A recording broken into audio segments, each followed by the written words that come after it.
doesn't make sense, dude. Like, I feel like I'm doing good things in the world. I feel like I've got a lot to offer. I feel like I haven't still fully lived into my potential, and I feel like my potential is a value in the world. And I really felt that in that moment. I was like, oh man, this isn't how I'm meant to fucking die. Like now, like this, the fuck. And I didn't actually go into like family and deep friendship. I didn't go there yet. I was just thinking of like my life, and I was like, this doesn't make sense. And then I thought about, okay, well, if I'm surrendering, the next logical step is to lay here in the snow and wait to die.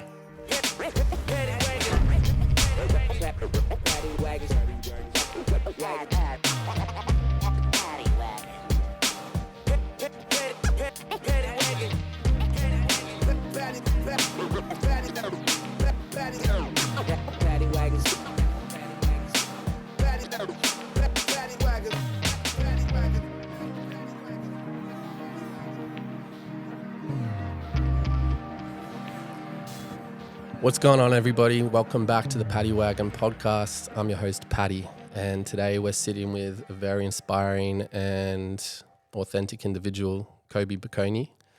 Kobe and I have been friends for a really long time, and he's served as a somewhat of a role model for me along the way. Kobe's going to be telling us a story that has been a really big part of his life and a big moment in his life, and we're going to frame up the whole before, middle, and after of that experience, which you're going to learn about along the way. Without further ado, Kobe, welcome to the Paddy Wagon. Feels really comfy to be here, man. Yeah, feels great to be here. Feels just awesome to be able to be in this space as well, to do this. Absolutely. A space that feels comfy and familiar for both of us. Yeah, we've had a lot of shared experiences in here. A lot of shared experiences in here. And a place that I feel like has been like a real big glue for our friendship as well. Absolutely. Yeah.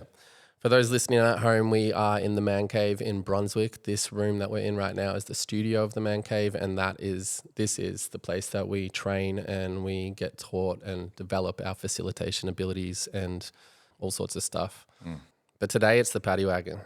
And today I'm sitting with you, Kobe. We've sat together many, many times, but this time it's to hear your story. First of all, thank you for being here. Second of all, let's talk about your hands. Yeah, can you tell us the story of when your deep and intimate relationship to your hands began? That sounded a bit dirty. Well, I was 13 years old. And Oh, cut that tension. Bring that humor. All right. It's good stuff. Yeah. So, I mean, the hands are just such a source of our life, such a facilitator of experience, such a facilitator of everything, everything that we have learned, picked up quite literally and figuratively, So there's that whole general piece. But I think for me, the thing that comes to my mind was sport. Like sport was the thing for me as a kid. I wasn't like a Lego kid or a Hot Wheels or a building this or building that kind of kid. I was active sport. It was ball sports. It was basketball. It was soccer, not as much with the hands, but basketball, baseball when I was in America. True. And then moving to Australia when I was 12, it was rugby and it was swimming and all of these types of things, but it was all very hand-based.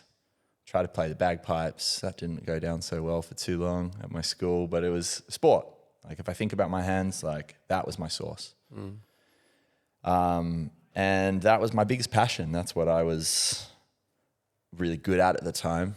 At the time, what I believed to be the only thing that I was good at, the only thing, my only ticket in life, because school was a harder place for me, harder spot to fit into, harder place to feel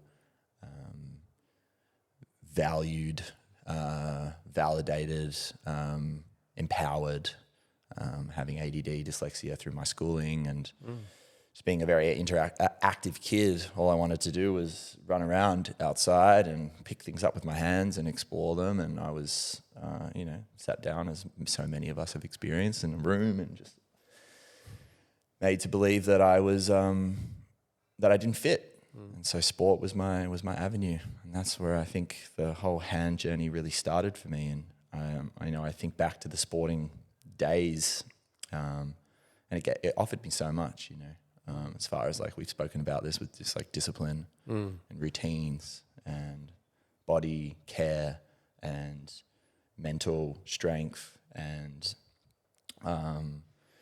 these attributes and these behaviors that have really been a consistent piece throughout my life. But I'd say that's where it all kind of starts for me. Yeah. Beautiful, yeah. You mentioning the word discipline just now, it's really relevant because I feel like if anyone who knows you had to describe you, I feel like discipline would probably be one of the top words that get thrown around. It's definitely something that I've witnessed in you from prior to being close with you, and then even more so since getting closer with you. And you say now that like through sport and through those types of activities, that fostered a strong ability or muscle for discipline from early on. Yeah. It's funny that we're now like talking directly to or about your hands as well, because I'm realizing in this moment, prior to everything that we're going to get to, I would have more so been thinking about the full body or the full range of body, as you would have probably within sport. Do you feel that when you were younger, you had such a awareness or appreciation for the hands, or was it more just like, I love sport? Yeah, it was like that. It was more like that. I think the hand appreciation and the real highlighting of how valuable my hands have been were in the years prior to what happened for me a year ago. Yeah. Because then at that point, music came into my life, and so much more hand-based, intricate, the juggling, the this and the that felt very much more hand, agile, mobility, intricacies. And at the time it was just sport and I just loved to play, but it was always ball sports, and I always loved throwing a ball, baseball, throwing vortex balls. Like it was always that, but it was always like full body. It was never like, wow, my hands. Yeah, totally. Yeah. I'm curious to know, like, at what point in your life did you veer, and I know that sport's still very important to you, but I would say that more of a focus for you has been music and juggling. Like at what point did life take that turn in the trajectory towards these things? And is there a moment that you remember that inspired your progression towards these things? Yeah, man. I think as soon as I left school and I left uni, and even just uni, because I was playing like high level at school sport. And then you get to that point where it's like, oh, I really love this, and it was like my everything at school. And then you leave school and there's no like training, there's no support in that way, there's no games to play, there's no just like I rock up and I train and I play and there's crowds and stuff. It's like, oh, I've got to go join a club, I've got to go do that thing. And then where does that then lead me? Oh, I guess the next steps are like, do I want to play professional basketball? Now I'm partying, I'm socializing. I didn't take drugs or anything as a kid at school. And so it was always like, and then I started that exploration of being out and social and going to festivals and taking drugs and being like, whoa. And I was like, oh, if I wanted to like go down this basketball route, which was my main sport, it was like, I can't really do this kind of stuff. And I was like, okay, so how much do I really care about that? And then my mind had always been like, get the fuck out of Australia, and go travel. It was just like, that was always there. So way more important, way more big for me than sport was at the time. But I think sport, the reason why it was so big for me was because of school. Like it was like, that was my only piece that I could excel in. So as soon as all of that went away, none of this trying to fit into any box at school, and it was like life is open. I was like, screw that stuff. I still love it, but like I want to go check that out. What's that life stuff? And I was like, I just want to get overseas like ASAP. And that was like that for me as a young teen. Like I remember being like 13. That's cool. It's been like, all I want to do is travel. And so as soon as I started doing that, the sport and everything just kind of started falling away, and injuries I'd always get. And if I did play pickup games, I'd get injured, and then I'd be like, now I miss out on life. Yeah. It sucks. So it was kind of like just losing it, slowly withering away, to the point now where like I love basketball still. I watch NBA.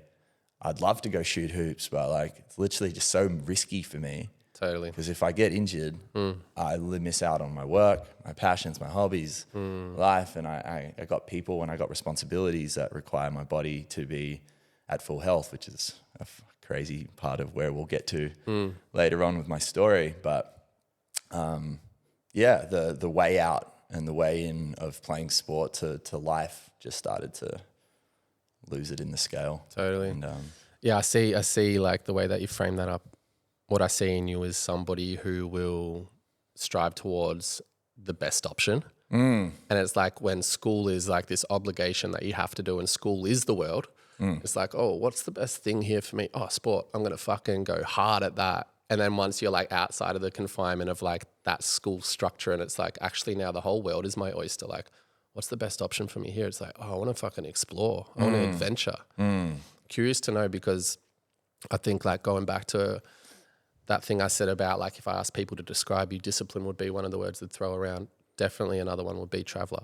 And I think you're well known for the adventures that you've had. And even if someone didn't know that you've been around the world, I think just meeting you within moments, it would be like a well-felt feeling of like, this guy's been around the world. And I'm curious to know, like, what was it for you that initiated that first deep interest? Like you're saying since forever you feel you've always wanted to explore. Like, what was it about traveling the world that felt like such a strong calling for you?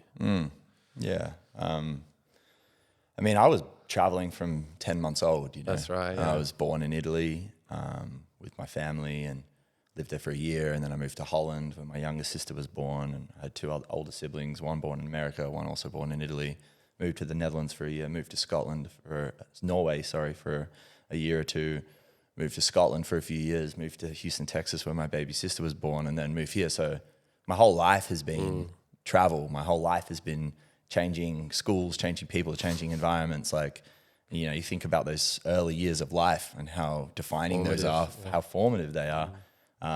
I think about that, and when my parents were always like, "Man, when are you going to stop traveling and get a real job?" You know, You're like, I was like, "You did it." Yeah, I was like, "This is on you. This is my life. This is all I've ever known." Yeah. And can't help but feel that like there was a little bit of a tactical plan or agenda with your parents. Like, we're going to have one in Italy, one in America, one in Norway. It's like they'll all have passports. We'll join forces. We'll take over the world. totally take over the world. Yeah, and that's maybe that was something that they were trying for them. You know, they were always moving for my dad's work, and you know, it was just what I always saw was the diversity of people, you know, and the interconnectedness of that.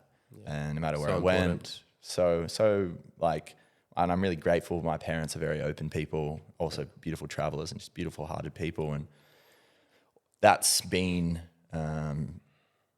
passed down through all of my siblings. You know, we're all very open with a lot of people, as you know, knowing quite a number of my siblings. And shout out to Libby and Sophie. Shout out to Libby and Sophie. Yeah, greatest grin in the world. Yeah, and Sarah and Andrew. Yeah. You'll get to meet them sometime. And the other ones. You know, we always traveled, so I always knew that there was a world out there. I always was curious about people, always very curious about people, and always felt very connected. And no matter where I was, whether I was on the streets in certain countries or in places in Africa or Asia or America or Europe or England, you know, it's just like, you can just go up to anyone, and people are so open a lot of the time if you are. And something that I've really lived my life with is, you know, kindness is powerful. And you know, you just be kind and you go up to people, no matter where they're from, no matter how much money they got. People are there to have a conversation, or at least for a smile and a pass through. And that is a drive for me to just keep exploring and be like, fuck, man, like, it's so crazy to be in Morocco and meet a Berber in the desert and just chat like I'm chatting to you right now, and be like, dude, I feel like we're brothers, man. Yeah. Like that to me is a trip, you know, and I know you've experienced that in these last times where you're completely different timelines. But then you chat and it feels like a conversation that you'd have with a really good friend. And you're like, man, how you are thinking of life in this way and your philosophies and your values and how similar they are to me from a completely different set of circumstances. It's fucking beautiful. Totally. Yeah. Openness is openness, isn't it? For sure. Like once that's like cleared and the path is open, it's like there's nothing shrouding the connection. It's just like heart to heart. Heart to heart. Yeah. Yeah. And human to human and like just trying to, like, it's all real simple when you break it down in life, right? It's to like love and to be open and to connect with people, connect to yourself, connect to land. And that is a whole other bunch of gunk and stuff goes on top of that and layers on top of that. And then we find it hard to access that. And many people are still connected to that source. Yeah. And that comes in so many different flavors. And the more you travel, I think the more you realize that. And Totally. And so, yeah, you know, from my early years, I think that was a huge part for me to just be like, I just want to, it's all I ever want to do. Yeah. Yeah, I like what you said there. Like after you like strip back all the gunk, there's a lot of people that are living more hand to earth. There's a lot of people that are living more in that connected to source, you said. I wonder from you as well, like I have my own opinion, but talking about that Berber man or that random mystic on the street connecting to these people and that feeling that you're getting, do you feel like also through that person being more connected to source, you're feeling that connection to source? It's like source speaking through them to your source. It's like that harmony, that kind of that resonance that you can feel when you feel someone's on that same wavelength of the frequency that connects deeper. Totally. Yeah. Same frequency or like a deeper, more connected frequency where you're like, whoa, what are you on? And then you have that conversation and you're just drawn to them and you're like, whoa, you've got things to show me. And, you know, I was never a big reader and, you know, find it really hard. I love it when I'm doing it. It's just so fucking hard for me to do it. You know, my learning is tactile, kinesthetic learner, talking to people, experiencing things, experiencing hard lessons. And so much of how I've become who I've become is from these interactions with people over my years of developing and trying to, you know, find the best option out there in the world, which is like, what the hell am I doing? You know, when I started traveling, and then meeting these pillars and these like real guides, I feel. And there's like, you know, a good handful of people that really come into my mind that are just these checkpoints in my life where I met and I spent either a big conversation or I spent a week with or I spent a month with. And I just like just absorbed because they were either on that same frequency or often they were much deeper. And I was like, whoa, I can kind of, I'm on the same wave, but we're kind of rolling parallel. Nice. And eventually, you know, linking in there and just being like, oh, okay, well, I see the world differently now through that. Yeah. Awesome, bro. Yeah. And it shows. It really shows. Now with this adventure, like the question initially was like, how did the hand journey progress from sport to where you're at now? It's like, we talked about going to the parties. We talked about traveling the world. When was that moment that you're like, I want to start juggling? Because obviously that's one of the big ones for you. Yeah, like totally. Where did that start? Yeah, I guess there's like two little bits. I'll tell two little stories because there's like the music journey, the like taste of the musician in me, and then there's like the juggler in me. And when the music started for me, it was in Ghana when I was there when I was 20. I was there for 4 months and, you know, was spending a lot of time with a lot of expats and people going there and doing work. I was coaching rugby and basketball and working in orphanages, doing that whole thing. And then in all my spare time, I'd go spend time with the Rastafari community. And I just learned so much. I was 20, just like from Sydney, eastern suburbs. And I'm spending time with this Rasta community that were just on another level, you know, and just so moving from their heart and just giving me anything they had when I'm coming from another total other world. And how they spoke about life and things that I learned from them was huge. And we went away to a beach somewhere over a weekend in Ghana, and this is where I first met the guy doing the couscous. And I was just like, saw him smiling, and I'm sure we've all seen videos of these African people on beaches smiling, singing with them, and that's what I saw, you know, 12, 14 years ago. And I was like, I just smoked a big, just joint probably. And I was just like, saw it. And my fidgety kind of brain was just like, what are those things? This is prior to fidget spinners. Yeah, exactly. Exactly. Before fidget spinners, before any of that. And I was like, oh, and he lent me some and I walked on the beach for like 4 hours. No rhythm at all. Yeah. Just exploring movement with my hands. And I was like, oh, what are these things? Dude, the image I get is like, and it's funny, last night we were at Victor's the Victor Scales album launch, and when Simba did his fire performance, I had this one little moment where I just felt connected to his little child. Yeah. And I was like, oh, look at his little child putting on a show for the adults. Like, it's just like, so like, hey, look at this thing that I do. Like, it's like, whoa. And now you describing you going down the beach with these cuscus, like just like this little baby holding a rattle in a pram or something, just what is this? Trying to figure it out, you know what I mean? Like, and how alive that can make you. Totally. Yeah, I really resonated with that as well with Simba and just seeing his face. And you know, and I speak to people about what music and circus arts is for me. It's like, I just feel like it's evolved play. Totally. It's like you see people, they're playing with a circular hoop. When you see these babies, when they're just like walking around at a park trying to even hold it, but they're playing with it. Yep. And then exploring it, which is all it is at an evolved level. And someone kids hitting their hands on stuff and with little sticks and banging stuff at home. And then drums is just like a more evolved level of that play and curiosity. Absolutely. That's just like, they're now just further down that line, and you see the kid, you see the innocence, you see the purity in that. And, yeah, and I think that's why it's so beautiful, you know. And so that was the start for me with those. And then fast forward 4 years later or 3 years later, I'm traveling around with Third Eye Pine Cones in America. I meet them. I'm starting to go to transformational style festivals, aka DOOFs at the time. And, what did you call it? Transformational style festivals is what they were called there. Oh, really? Yeah. Wow. And I was just starting to go to those, and I was like, whoa, my life was just like, spirituality, yoga, energy, man. Yeah.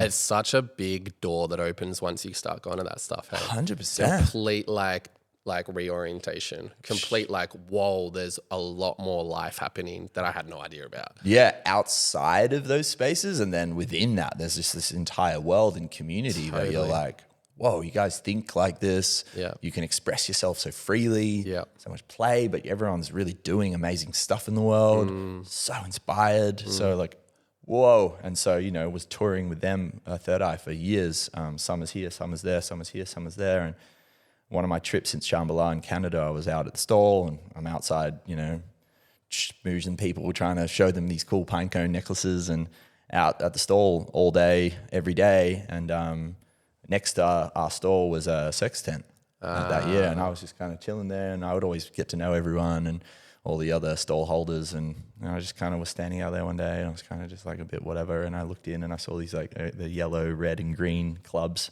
hanging from the marquee, and I was just like, I'm gonna go see if I can play with those things, just to like amuse myself. And that's where I started, man. I just started like throwing them, dropping the shit out of them, no idea what the hell I was doing. But I just spent hours, and every time I threw it, I learned that much more about it. Okay, maybe I just need to throw it a little bit more like this. Okay, well, I almost got it that time. I got it even almost more from the last time. And then it's just the addictions there, and it's like, and then there's that play, that little kid who's just like exploring the world. And now I've got this other prop, this other tool that I'm like, that's activating that part of me. And I'm just now playing by myself for hours. And then that was the start for me. And I was like, this is fucking great, because I'm a lone wolf as well. And so to have something where I can just be outside, be with myself, but not sit, scroll. Maybe I'm not going to read, but this is a way that I can learn through life, through movement. And it just resonated. Man, the gravity that just like kind of landed in the room for me when you started describing the battens hanging, the color of them and all of that. Like, for me, that's like such a monumental moment for your life, and also seemingly insignificant at the time, right? But with hindsight, you can look back and recognize how important that exact precise moment was. And you think about that with origin stories for so many, like whether it's historical figures that are achieved great success or created huge impact, or whether it's just Joe Schmo who's just like doing whatever he's doing and he's found his purpose or his passion. There's those origin stories that feel destined or feel written beyond the point of something that's just a happening. It feels more than that. And when I hear you kind of like talking of that, because I obviously know you intimately and I know how much of a part of your life juggling is, and it's not just juggling either. It's like what juggling has offered to you, whether it's through vocation or whether it's through spiritual practice or connection to presence. Like that moment where you were just standing there and looked into a shop and peered through it all and saw them hanging and can remember the colors of them. Like that's like, that gives me this like feeling in my body. Yeah. Super cool. Beautiful reflection. And thanks for just marking that. It's incredible. More. Like it's such a big timestamp, right? Huge timestamp. And often these timestamps are, like he's saying, these big origin stories for people. Like, and we'll get into, you know, these micro choices that we're making sort of subconsciously in life constantly, which we'll feed into in the Japan story. That was just another one of them where you see them hang and you go, in the moment, you're not really thinking, you just go towards it and you go, oh, I'll just pick these up and try. It comes back to the openness that you talked about as well. Because I think with openness, well, the opposite, I would say like being closed comes with this product or this side effect or potential, a reason for it could be the fear of rejection, which I think is a super, super common fear that humans have. Don't want to be open to something for fear of being like getting closed by someone else or by life or failing or fucking up or whatever it is. But when you're fostering and you have a deep practice of being open or you've learned from being open or like what you said about kindness is powerful, just being kind to life or interacting with life with an openness, you go and you pick up the baton when you see it and you feel the curiosity. Whereas opposed to somebody who hasn't practiced that or feels a little bit more trapped in their closeness might look at it, feel the interest, but not take the shot and miss the opportunity. Totally. Nice. Yeah. And just be like, oh, I could do it, but I'm going to look like an idiot out here. Yeah. Or I don't want to disturb that stall holder to look at his thing. I don't have to like talk to them and like maybe it's going to be this thing. And then it's like, and you know, that's what travel's so great for as well. And you're just like, oh, fuck. Because you realize the more open I am, the more opportunities come my way. Totally. The more times I feel like, ooh, I don't know if I want to go talk to those people. Like, oh, I'm feeling this. And sometimes you got to honor that and that's fine. And other times you go, I'm going to put myself out there. And then you're like, poof, just opens up into this experience. You're like, fuck, I wouldn't have got that if I wasn't open. Totally. And so you're just like, okay, try to just do that more. And it is such an epic practice ground for you to do that. And so to see that, and just be like, boom, in the moment you just do it. Like what would have happened if I didn't? Exactly. And you know, like a part of me thinks like juggling would have found you at another time in another place. Totally. But it also might not have. Because maybe by the time it came across you in another time, you were distracted or found something else. Or like it's such a, you know, we talk a lot about trajectory in the work that we do, making those micro trajectory shifts and how like grand a gap it creates later on. It's like, yeah, who knows? That's the whole mystery. And the part that's kind of like exciting is like, who knows what else you'd be doing. But I think at the essence of it is a person's nature or their spirit or their approach to life. And whether it was juggling or something else, you were gonna find something. Yeah. I was searching. And you found other things as well. Yeah, totally. I was so seeking because I didn't have anything at the time. You know, I was selling this jewelry that I was like, is this my like calling? I was like, I'm good at it, but like, it's like, is this what I do? You know, like seeing all these people at these festivals that do all this amazing stuff and are artists. And I was like, definitely was not an artist like growing up, you know, it was like a sporty kid that then just started traveling and was like very unmusical, very no one in my family creative in that way. And so there was that story forever of like, we're just a sporty family. We're the sporty family. And so meeting all these people, these festivals, and everyone's so creative. And I was like, what's my thing? Like, maybe I'm just a traveler. That's like my art, you know? And I'd have like all this like shame and I'd have all this like, oh, what was my thing, you know? Yeah.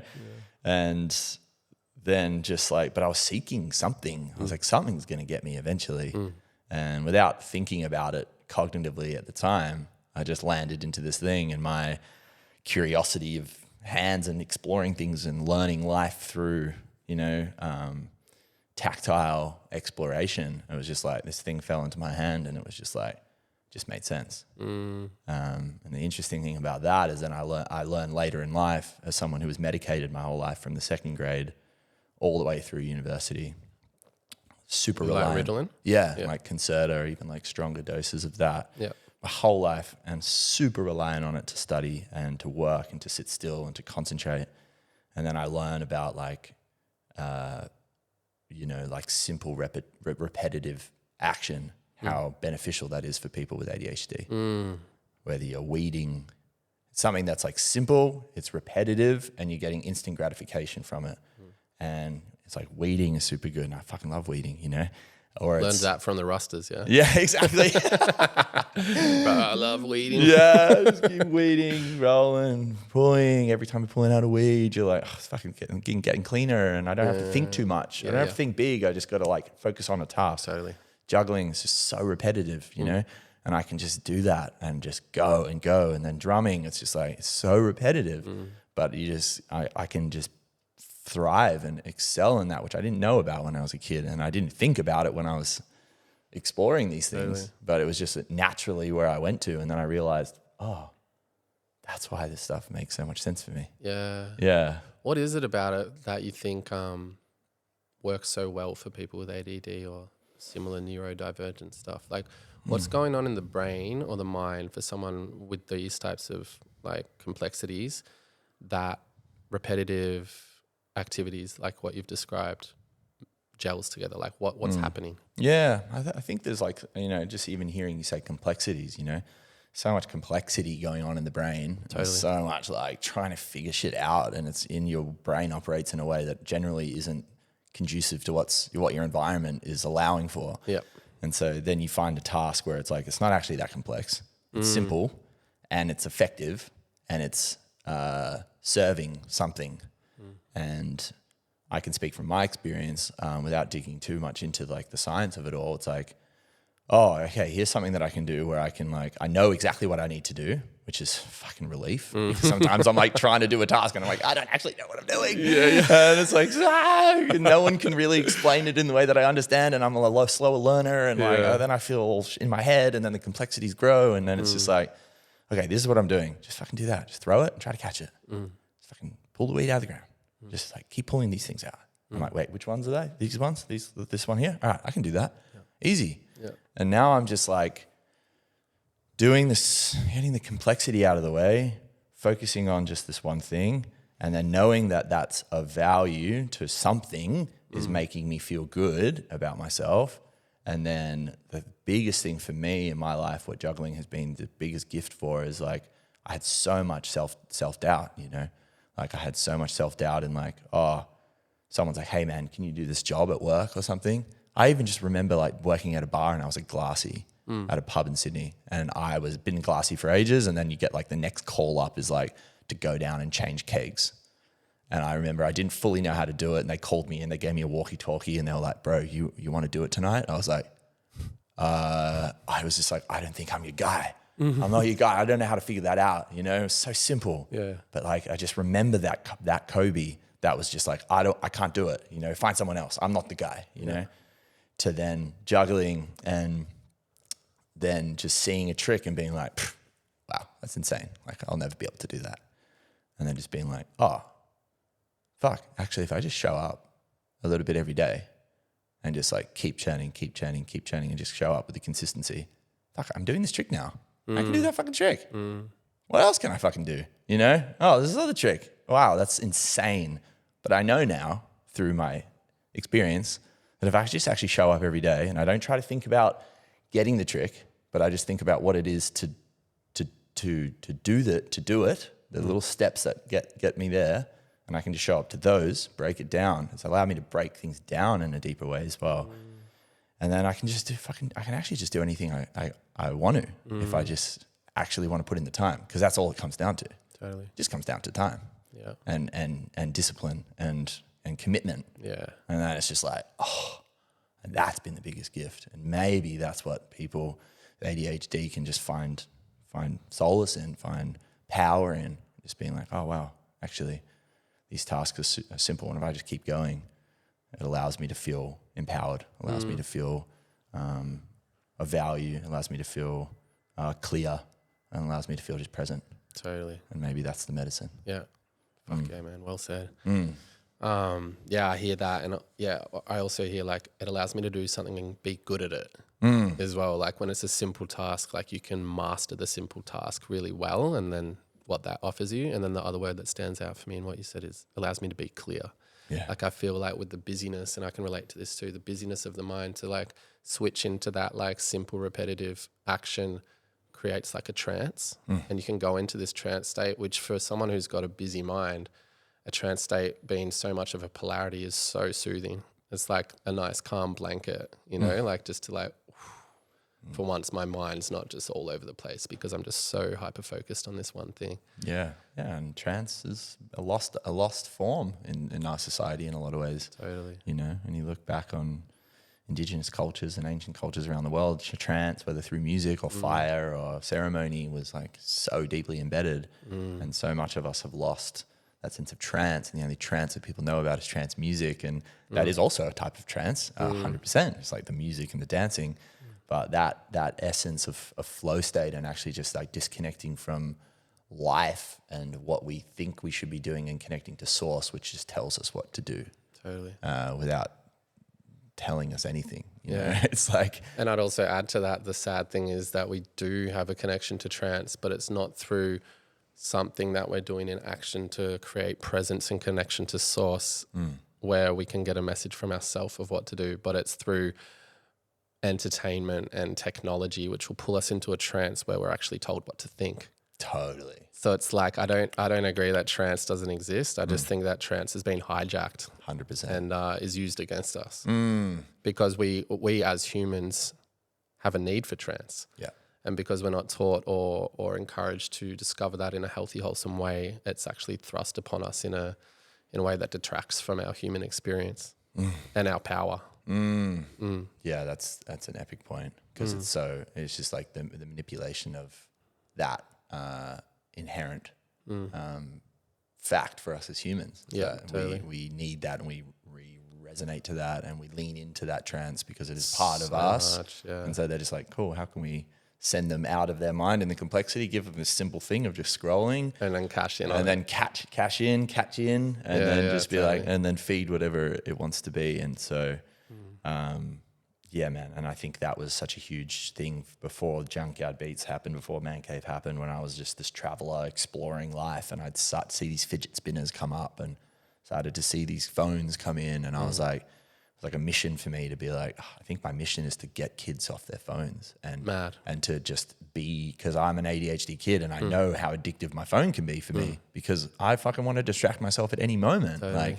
that's me. And so when I have this thing right here that can take me any direction I want to go, it's like, it's so hard, you know, and I fall into that constantly. And and so that's been just also just such a huge platform for me to just like go out into nature and actually just get into a trance outside of that. And I was like, fuck, I think the kids need this, especially young boys, you know. I really see that in you as a purpose as well. Like, I haven't heard you say it like that before, but it makes a lot of sense to be a role model of being in a trance state via productive or healthy practices, as opposed to the temptation to like trance out with, like, let's just use scrolling in reels for the example.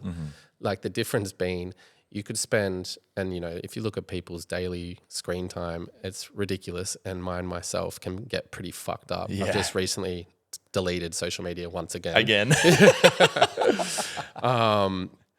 And life is constantly improving since then as well, which is the trip, because then why do I go back? It's like there's so many hooks, and it's a whole nother conversation. But when you're looking at your screen time, let's just call it 3 hours a day on reels. Like, if that's what the person's that we're talking about is doing, 3 hours a day. How does that person feel after those 3 hours of reels? No different, and if not worse, than how they felt about themselves before that.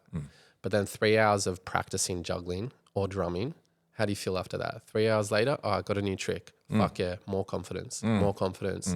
And now I can do more. Now I can be more open to life because I'm less fearful of rejection. So it's these like beautiful practices that you use where your time actually has fruit to bear versus your time is like spent and given away. And I can see that. I can see how you you are that guy, or you could be one of those guys that can be that role model of how to use your time productively with discipline and working towards building both skills and what comes with that confidence. Yeah, it's clear that. Question for you as well. Yeah. On top of that, do you agree that like those challenges of leveling up, say on that impossible juggling trick, or that incredibly difficult polyrhythmic drum pattern, or whatever it is, like the leveling up of those installs more confidence in you as a human being? And if so, like tell me more about it. Yeah, 100%. Yeah, 100%. I think, I think you're seeing something that feels so far out and unreachable, and I think I don't know, when I'm growing up, I guess I used to it was always like, I want to be a lawyer, or I want to be an engineer, or I want to be a basketball player, I want to be NBA. And you're like, these things feel so far out and unreachable in so many ways. And then I think through these practices that are such a deep lineage of technique and of learning, and through exploring each foundational part of these practices and how that foundation allows you to do anything the fuck that you want as far as technique or trick goes. Everyone gets the guitar and they want to go straight into rocking the sickest chords and playing the dopest songs. And you got to go through that journey. You got to go through that to then realize, fuck, I'm limited. Actually, I need to learn my scales. Like, I'm trying to do the coolest I'm trying to do back crosses already with my clubs. And I'm like, I actually just need to know how to do a regular thing so that I have a strong base. And then with a strong base, I can then do anything. And so I think that's been a huge piece as well, is just like that I'm just riffing about now in the moment, is, like it really cementing to me the importance of foundation. And like, you're always trying to go out there for the more flary, fancy piece. And you'll always go there and you'll always realize, I give up, which is a classic one for a lot of people. Fuck it, it's too hard. Until you start to be like, okay, actually, if I give like just a bit of time, not even that much, a bit of real conscious time to like foundation and to scales and to just practicing mundane tricks to really get that solid. Wow, that's now just focusing on that without focusing on that other trick. I come back to the foundation and then I try that trick. I can get it in like a day. Yeah. And I'm like, fuck, I could have sat there for months trying to do that trick. The G chord. The G chord. G minus 7 over 13. And actually, if I just come back to the foundation and then I go back to it, I got it. And it's totally. Like, okay, so what are the foundational parts of my life that allow me to actually achieve anything that I really want? And I think that then comes back to the discipline. That then comes back to the daily habits and rituals and things that you're doing, which is foundational to be like, okay, well, if this is strong, then fuck, I'm strong enough to do this. I'm more mentally capable to do that. I'm more tapped into spirit to do this. I can hold myself better in that. Without thinking about the things itself, it's like focusing on that soil, and then like, fuck, anything can grow. Yeah, beautiful. Yeah. And what rich lessons to learn through those practices. Like, I feel like what you've described is like the mathematical blueprint of life, and that phrasing of like, you can be anything you want, and how people are like, that's not actually true. But it's like, actually, you can. And when you have gone through that many times of building the foundation, taking the first step, the second step, third step, reaching the goal and achieving it, the amount of times you've done that is the amount of evidence you got back in that phrasing. Because you're like, oh, well, I could do that, and I could do that, and I could do that. And actually, like, there's a mathematical pattern towards figuring anything out. Yeah, it's the same blueprint, just adapted in multiple ways. Yeah, totally. And I love that. And I think that's definitely been the biggest gift for a lot of these things. Yeah, beautiful. Yeah. I feel like it's time to move on to the Japan story. Yeah, I also really need a pee. Yeah, cool. I'm going to take a little break. All right. I'd love for us now to move on to the story about Japan, being that it's 1 year since this moment in your life. Fill us in. What happened 1 year ago? Yeah. So I actually called my dad yesterday for his birthday. And that's right, because it was your dad's 70th. My dad's 70th. Mm-hmm. So I got to call him and wish him happy birthday. And we got to speak about that time, he was 70. He wanted us all to go to Japan for a skiing trip, which is super random for my family. We haven't done that since we were like living in Europe fucking 25 years ago or some shit, But we'd all wanted to go. No one in my family other than myself had really been. So we were all there, super beautiful time. Partners of everyone was there. It's just amazing. And I also had friends in this town, Ozawa Onsen, where we all went.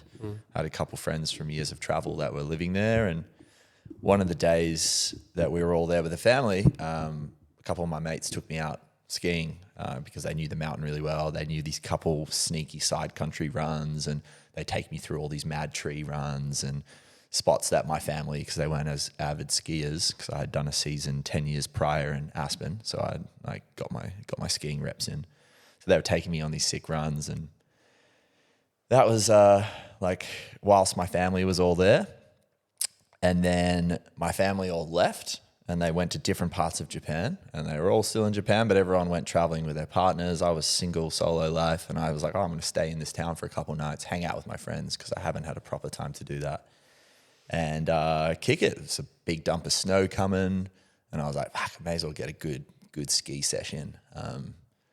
And the interesting thing is that actually I didn't ski for 2 or 3 days because I had this arm injury, pretty bad. I couldn't really move my wrist because I tried to pull my sister, who was a snowboarder. And anyone that knows skiing, when you're sort of traversing on a flat, often the skiers are pulling the snowboarders along with their pole, and they're pulling them, dragging them along. And I went to go get my sister, and pulled out my ski pole, and she was pretty stopped, and I was moving pretty quick, and she grabbed it and just yanked my arm back and fucked me. So I was actually out for a few days, and then I was like, fuck, a dump is coming. My family was all leaving. I was like, I'm staying here. I got a little cast on my wrist, and I was like, I'm hitting the slopes. All my friends that I'd stayed there to be with were away. They had gone to different mountains, or they were working, so I actually didn't have anyone to ski with. But I was like, fuck it, I'm just gonna go ski by myself.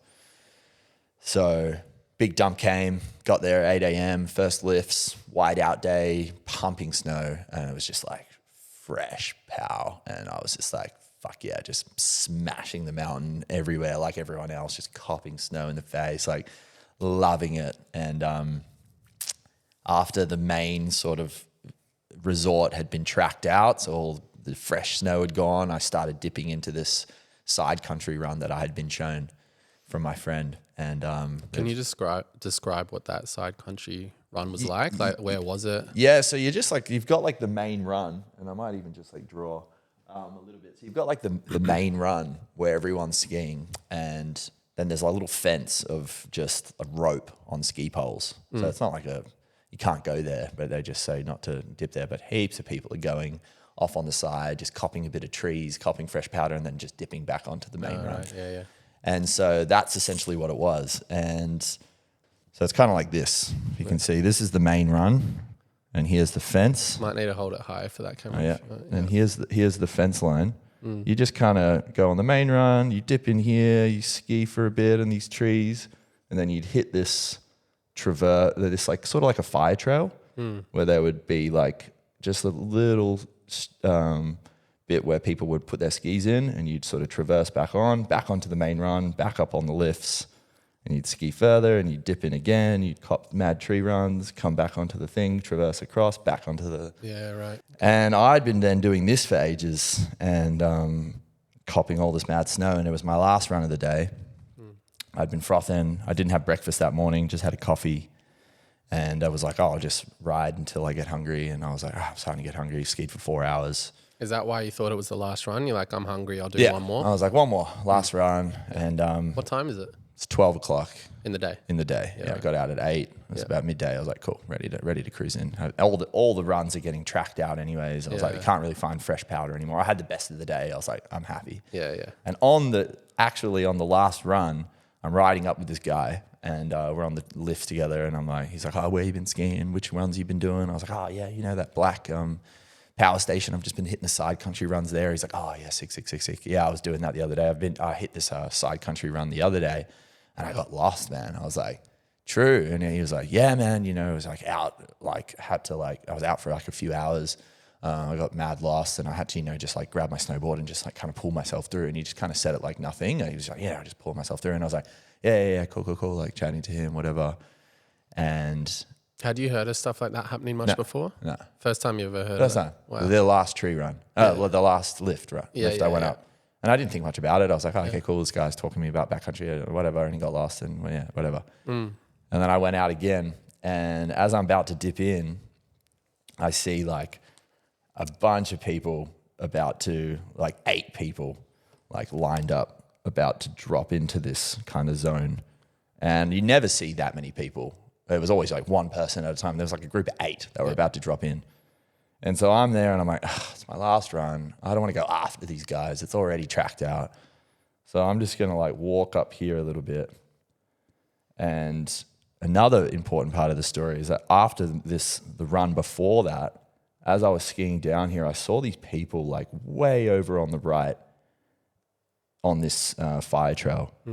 And if you go further that way, you have to take your skis off and you have to walk along here for ages, and then you get on your skis. Because it's flat? Yeah, exactly. Right.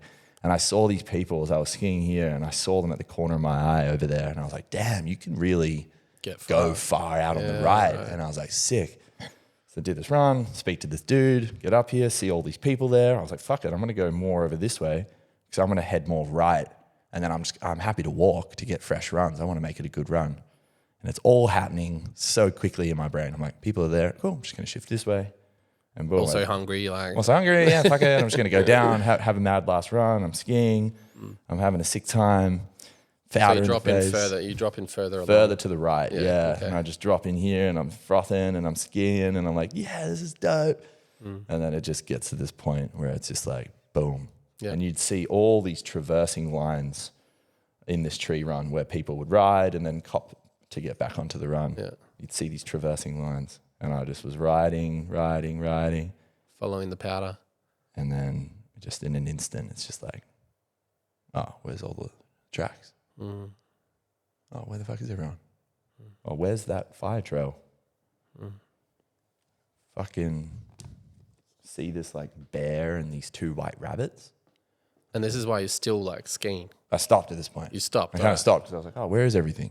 Okay. And it was like from an instant of like, to like, I just stopped and I was like, it was quiet. I didn't see any tracks. I didn't see the fire trail. I was like, I should hit the fire trail by now. And then I see this like bear way off in the distance and these 2 white rabbits jumping. And I was like, okay, I haven't seen any wildlife like anywhere. And I was like, oh, fuck. I think I'm lost. I was like, okay, fuck. Tried to take my skis off. So much snow, man. I'm like up to here in snow. Is that because you stop so then you sink? Yeah. You're already sinking, but when you're moving quick, you're just bouncing in the snow. And then when you stop, you're just like full in snow. And I'm trying to take my skis off. It's like so hard to move because I'm just, you're basically like in water. There's no like solid ground really. Take my skis off. I'm walking in my ski boots and I'm just like, grab my skis and I'm like, okay, just lift my leg up here. And I'm just like fighting in this snow. And I just couldn't move because I was like, I'll just try to walk back to where I came from. And I couldn't move. And I was like, this is just no way. There's no way I'm going to head. I can't even take a step, let alone however many I need to get back to where I came from. I was like, okay, I know that I'm too far to the right. I need to try to go back left to get back onto the run. And so where I was was like, okay, cool. And I traversed and I just tried to keep height, put my skis back on and I traversed, just trying to go left. So now you're skiing again? Yeah, but I'm just traversing, just across left, just try to go back left. How are you feeling in this moment? I'm feeling pretty chill. Yeah. Yeah. You're like, oh, wow, I've gone pretty far. It's gone too far to the right. Let's go get back. I just need to go left, yeah, you know? Cool. And then I was like, cool. I was a little bit like, I'm not going to cause an avalanche. I was a little bit on the sus because I'm traversing, which is just cutting the snow. And I was like, fuck. I mean, I don't know. Yeah. I don't know backcountry skiing like this. And is this like a forested area? Forested, it's all trees. Yeah. And so I was just like, okay. And I traversed left and I thought that was going to be chill. And then I hit these like this little rock edge. and I couldn't go over it. I couldn't keep going left. I kind of hit this block, and I was like, fuck, okay, I can't go over that. Kind of like looked around, and you're just making decisions so quickly, you know. I'm just like, okay. And I see that this little rock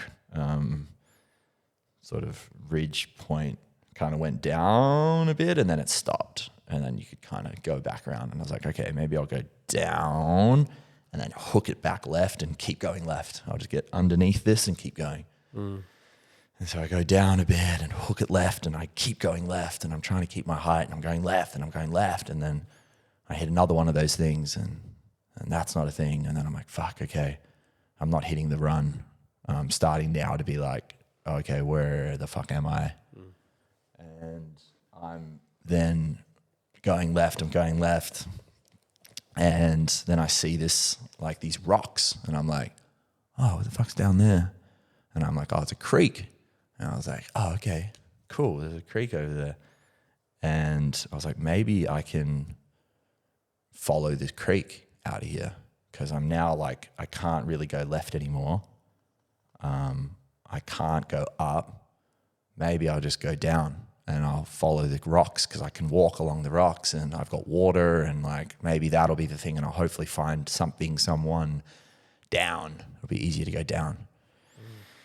And so I start like, this is the power station, which is where I went down into the backcountry run. I've gone down here now. I've tried to go underneath this rock edge. I'm going left, I'm going along here, and then I see this creek, and I think I'll follow that. But I also didn't want to walk along it, because I saw there was these snow bridges that were just covering over the creek. And so I was like, okay, what if I can keep my height up here, ski down over the snow bridge to the other side, get a bit of height, traverse. When you say snow bridge, is it like a pile of snow? Just a pile of snow over the water, yeah, exactly. Which could just break. Which could break, which is totally what I was thinking. And I was like, fuck, this is risky. The first time I was up there, I was like, is it going to break if I ride through? And I was like... So what's your approach? Do you hit it with speed? Yeah, I was like, I just got to go quick. Yeah. And I'll try to like kind of almost be really light on my feet when I cross it. But I was like, I can't walk. Like, it's just so hard to walk through here. So like anything that I can steal with skiing is worth it. And so I was like, I got to try. And so I was just like, all right. And I did it, and it didn't fall. And I just went down over the ski bridge up to the right, as high as I could. Good. Okay. Traverse the right here, traverse. Another snow bridge from right to left again. Back across the creek. Back across. Right. Keep my height. Kept doing that for a bit, and I'm traversing, and I'm starting to lose my height until I'm like right at the base of the creek. And now my skis are like right where the snow is, and it just drops. Not heaps far, not like a crevasse. It's like 4 meters or something. To water. And like not a lot of water, but a bit of water. And I was like, if I fall down there, I'm not getting out of there. And I'm like, it's not like I could walk through the creek, like you're just walking through the bush and you just follow the creek up the mountain for hours, because you just keep hitting these snow bridges. I was like, fuck, all right, this plan isn't very good either. I was like... And your thinking at the time was to follow the water because you felt like it was going to lead you somewhere. Maybe I'll find a person, a house, a lake, a road. I was like, something. Eventually, if I go down, I'll find something. It was kind of my plan. And my phone was cooked. It wasn't working, so I couldn't like try to call anyone. What do you mean it was cooked? It's just like, I think cold? the snow, the water and the wetness. It was just like I tried to touch the screen and it would go black, and I was like, fuck. Okay. Is this because you'd been like so in deep the snow, in the snow? And there was no reception there. I tried to get my maps up. Like I had no reception anywhere. So I was like, okay, I tried to like look to where I was, and like nothing was loading. I was like, okay. And so then I'm at this creek, and I realized, all right, this isn't a good idea. I need to go up. I don't even know where the fuck I am right now. At this point, I've traveled so far that I'm like, I actually don't even know where I am. So it's hard to even orient anything. And I was like, I need to go up. And then I thought about this guy that I was just on the lift with, and I just remembered. Was it the first time? Seeing him. That was the first time it came really clear, because I tried to walk up the top, and I was like, can't do it. And then I tried all these other ways, and I had these other plans, and they were turning out to be not good plans. And then I was like, I need to go up. And then I was like, I just had the image of him going, yeah, man, so I was lost, and I was just kind of like wedging myself through the snow. And I was like, yeah, okay, cool. And I was like, oh, maybe I can actually use my skis, and I can wedge them in the snow and I can pull myself through the snow. And I started doing that, and each move over my head, wedge in the snow, pull 2 steps, up out of the snow, over my head, wedge 2 steps, pull up, over it. And I was gassed after like 10 minutes of that. And I've shown you the video of when I'm there and I'm like, okay, so I'm lost. And I'm like looking at myself in that, and maybe we'll share a little bit of this on there. And can you speak to the video? Yeah. So I could use my phone in like moments, and then other moments it would be off. And then I was like, I get my phone out and I was like, okay, at this point I'm lost as fuck. And I'm a little bit starting to be a bit concerned about what's happening. And so I get my phone out and I'm like, I think I want a video. What's going on? And I start wedging my skis in, and I'm exhausted. And then I look behind me though, and I notice a trail of myself through the snow. So I go, okay, I'm moving. I am moving. I'm fucked, but I'm moving, which I wasn't able to do before. So I was like, all right, this is my plan. This is what I'm doing. And so I took a video and I was like, this is what I'm doing. I'm lost. I'm out here. But for me at that moment, it was like, no need to freak out. If I freak out and I lose it in my mind that I'm lost, I'm going to be weaker. I'm going to have less doubt. I'm not going to be able to push it as much as I might need to. At the time, I had no idea how much I needed to push it. But I was like, just don't stress. Get to the top of the ridge, sort out where you're at, make a judgment, and then maybe start stressing. But no need to stress until I make it to the top. So I was like, that's your mission. That's it. Yeah. And so I was like, cool, just make it to the top. And so I was like saying that in the video, put it away, just keep pulling, boom, pulling. Quick question, bro. And at this point, the intention behind the video, what was it? Were you thinking, I'm going to get out of here. I want to be able to remember how fucking hectic this was? Is that the intention, or is there a bit more of a sinister? Yeah, it was part of both. And I think there was also a little bit of I might not get out of here. I might not get out of here, and this might be a video for people to see. There was a little bit of that I didn't. Voice was quite small. I didn't want to exercise that too much. Yeah. It was definitely I want to remember this if I get out of here. Yeah, cool. But there was that at the end of it. I'm like, I love everyone. I say that at the end after being like, I'm going to get out of here. I don't know when, but I'm going to get out of here. Yeah. And then I also finished with and I love everyone. And I'm like, whoa, just noticing that little voice that just had to get itself out there because just in case, Yeah. Just the awareness of the possibilities, right? Totally. And so then I just start hiking, make it to the ridge, realize, okay, that ridge is, now there's another ridge. And then I got to I keep going. Yeah. For context for people, I'd love to know myself, how fast do you reckon you're moving? Say 100 meters, how long would that take you? It's hard to know, man. I wish I knew, because I was lost for a while, which I'll share, but I feel like I traveled a lot of distance. But maybe I also didn't, I don't know. Yeah, wow. I'm really curious to know how far I traveled. 100 meters, man, probably an hour. Wow. Yeah. And I'm climbing as well, so there's different moments where the height it wasn't so steep, but to get to the top of this mountain took me 6 hours, I think. Yeah. And so I'm climbing and I get to a ridge, and then I go, fuck, there's another ridge. And I'm like, okay, just make it to the top of that one. I'm still not stressing about anything. I'm not thinking about anything other than getting to the top. That's all I'm trying to do, because I'm trying to get out before the last ski run at 3, because I need to get to the top, get out onto that run, get to back at the top of the mountain, and then ski out of here by 3. So I'm pushing that, realize that's not going to happen. I was like, okay, I want to get out of here before sunset. So I'm kind of racing against time now as well. So I'm pushing. I'm not really braking. I'm getting exhausted. I'm taking these little breaks as I'm trying to take my hands off pretty early on, take my hands off my skis to either put my mask back up to make myself warmer, or to take my goggles off because I'm too hot and I'm sweating. I'm trying to take my hands off the skis, and I'm noticing I can't really take my hands off the skis. And they're like clamps, and I'm peeling them off like this, and my hands are in my gloves like this. And I'm like, well, what the fuck's going on here? After a few hours, and I was like, hell, I was like, oh, fuck, if I bend it up, is it going to snap off? I was like having that thought, you know, and I bended it and it goes straight and it just goes straight back to being bent like that. And I was like, what the fuck is happening? But I'm not going to sit here and try to psychoanalyze what's going on with my hands. My hands don't hurt. They fit around the skis, which is the only thing that I need to worry about right now. And so fuck it, just keep going, you know? So I pulled them back on, hooked them back in, keep pulling. This ridge to that ridge, to this ridge, to that ridge, and then eventually I make it to the top. I'm fucking exhausted. The top of this just that ridge. Yeah. Yeah. And I'm looking and I'm like so tired beyond. And I'm looking 360 degree, stunning views, you know. And I see nothing. I don't see any fucking resort. I don't see any buildings. I don't see anything.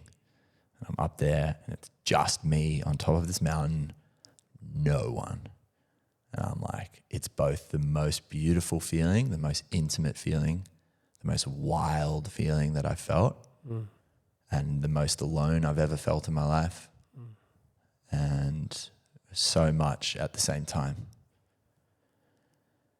And I'm like, fuck.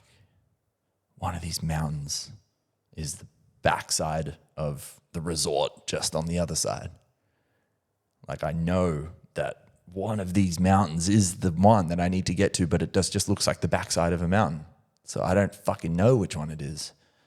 And I'm starting to get a little frustrated. I'm like, fuck, you know, like which one is it? Wow. Like, do I just pick one and just go for it? So I'm sitting there and taking it in, and then eventually I notice this very tip of this black thing. And I look over on this ridge, way over there now. I'm like, fuck, is that the power station where I started, the resort? And I was like, oh, that's definitely it. That's the fucking power station. It was just this black power station. I just saw the tip of it. Because you also said it was a whiteout day, right? It Does was. that mean that there's just like mist and fog all over the place? All morning, and then by the time I got lost, clear blue skies. Wow. So when you're on that ridge, you've got blue. clear blue skies. Clear blue. If I didn't, I'd be dead. 100%. Right, because it's because of the clear that you could see the Yeah, station. I wouldn't have been able to see it. And you're looking around like trying to figure out which mountain it is and having no indication, nothing. And then you just see a tiny little bit. And I'm like, oh, wait, what's that?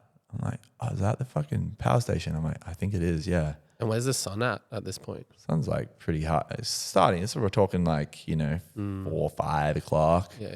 You know, 6 o'clock. Coming down. It's starting to come down. Yeah. And I'm like, fuck. Never did I think I would get to that station because it was so far. And I was so tired by the time I made it to the ridge because I got lost here. I do this, I do here, I go here, and then I climb up to this ridge over here. And then I see that and I'm like, okay, but on my way there, I'll definitely hit something. I'll probably hit the run or I'll hit a track and I'll make my way back. So that was the only thing I had. So I was like, fuck it, just start going. I don't have time to sit here and now be upset or whatever. I said, make it to the top and then realize if I'm stressing or what my situation is. Made it to the top. Cool. There I need to go. What am I going to do other than just fucking start going? Was there any part of you that was like, what if that's not the power station? Nah. I was sure. You were like, that's I was like, that's definitely it. All right, so you got your way star. Got my North Star. Yeah, and I'm like, just go. Just start going. You can't sit here and relax. You can't chill. I just push because you need to get out of here before it's dark. Were you feeling cold at this point? Not so cold. You were using your body a lot. Shout outs to Jack W. Gave me good gear. Jack Wilby. Yeah. He gave me his gear. So I had good gear. I was moving. As long as I was moving, I was getting hot. I was getting hot. I was getting cold. I was getting hot. I was getting cold. But I wasn't cold at this point. The sun was still out.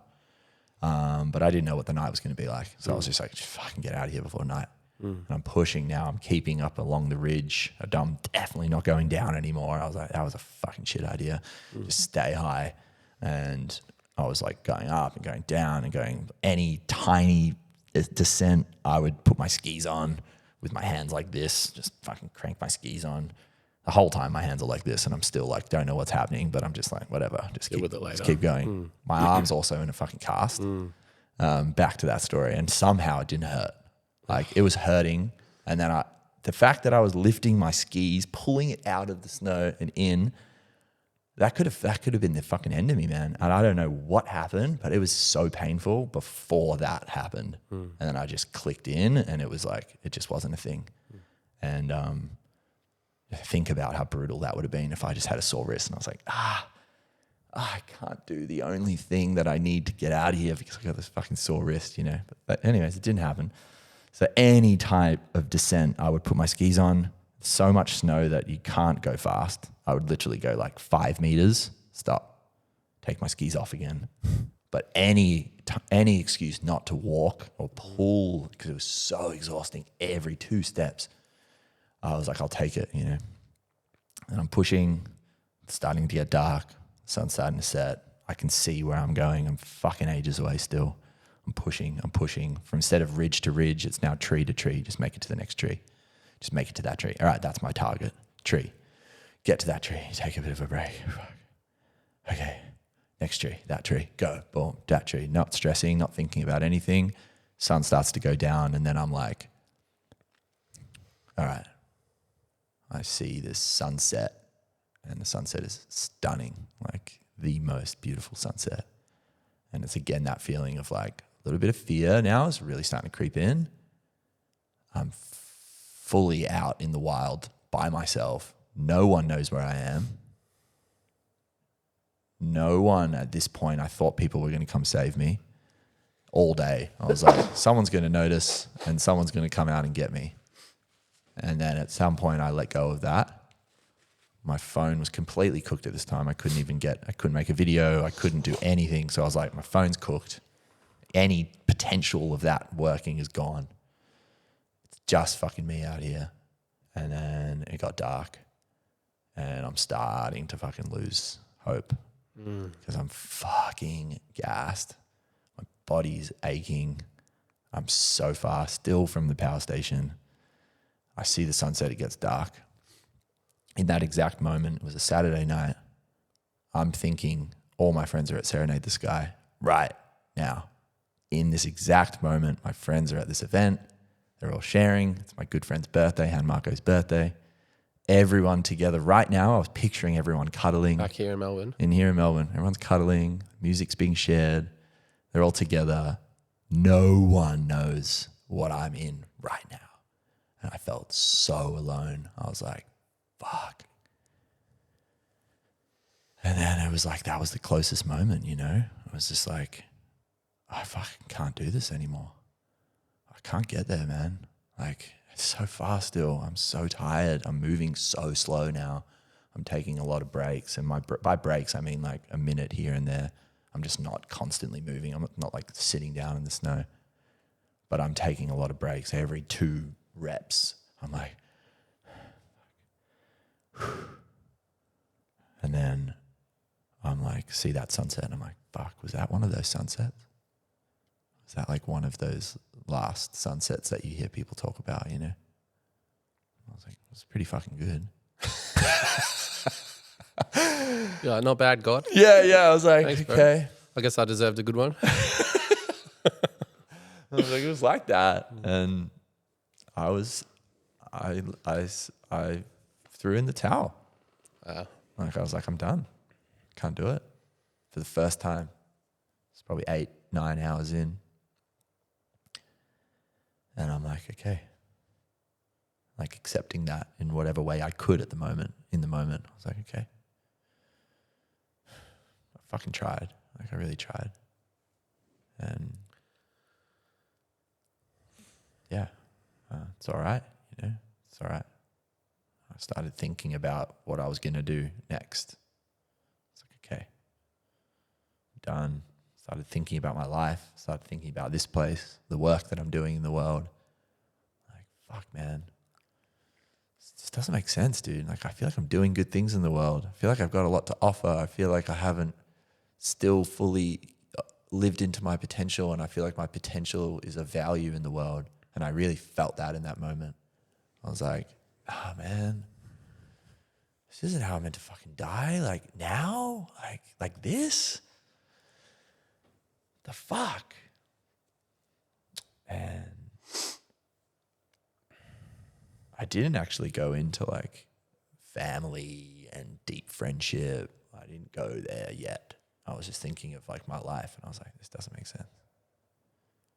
And then I thought about, okay, well, if I'm surrendering, the next logical step is to lay here in the snow and wait to die. Like that, what else am I going to do? If I surrender, that's what it means to me in the moment. And so I thought about that. I was like, all right, ready to just fall here in the snow and just sit in the snow and just wait for hours, days, through the night. Is it going to blizzard tonight? It's been blizzarding the last fucking 4 days. It's just, I was like, the thought of that was then like, fuck that, you know? I'm going to get bored. I'm going to like, let's go. If it's happening, let's go, you know? So I thought about that next hours or days, and I was like, that was enough to fucking smack me back into gear and be like, bro, you fucking die trying, you know? Don't fucking give up. Don't just sit here and fucking let it go. Die standing at least, you know? I was like, fuck it. Yeah, I ain't going out like this. I was like, all right. And I was like getting all this like hype energy, and I was like, let's go. Fuck, let's go. You know, like real like Ned Brockman styles, you know? And I was like, let's go, like yelling, you know, just like trying to jack myself up. And I'm like, okay, I get my fucking poles back on my fucking arms, and I got my rental gear that I'm trying not to lose. And After all that, you're like, I might die, but I better not lose this I rental know. gear. It was like $70, man. It's going to totally suck. So I've got all my fucking gear. I get my skis again, and I'm like, let's fucking go. And I'm like powering. I'm like, brah, brah. And I get like 2 reps through, and I'm like, okay. All right, just chill yourself, bro. Don't like fucking overexcite yourself. You don't have that kind of power right now. Slow and steady wins the race. Instead of tree to tree, I can't even see trees anymore.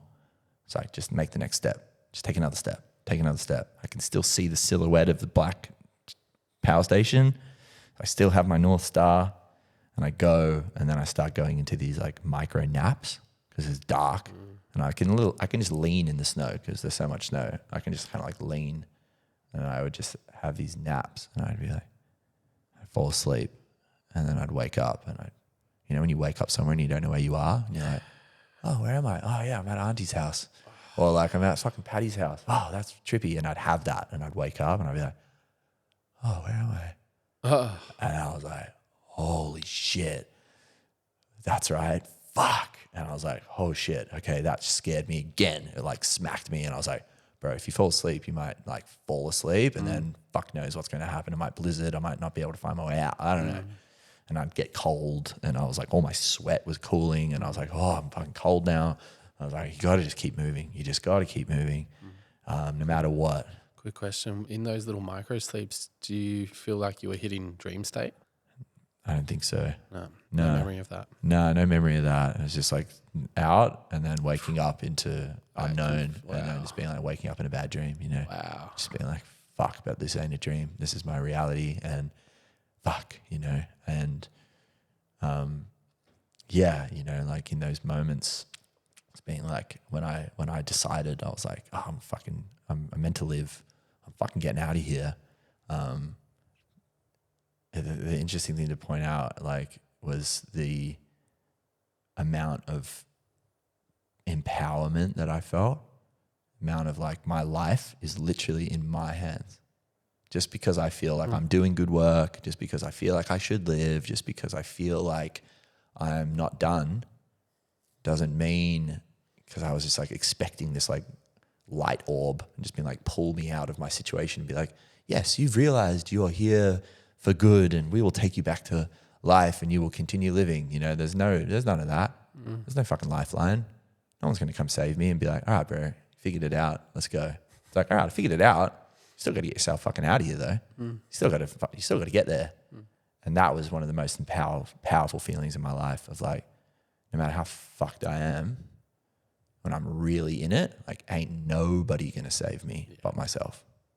Like no one but me, and it's all up to me. And it was just like, poof. And I was like, all right, I'm pushing, I'm sleeping, I'm waking up, I'm take a step,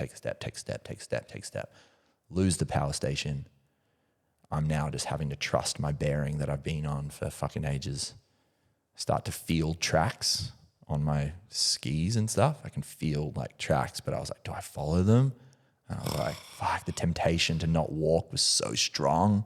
But at this point, I'm like getting close and I'm like, I can't risk it. And I was like, just keep fucking getting to the station. I'm marching. And fucking eventually get there. Straight to the power station. Hit the power station.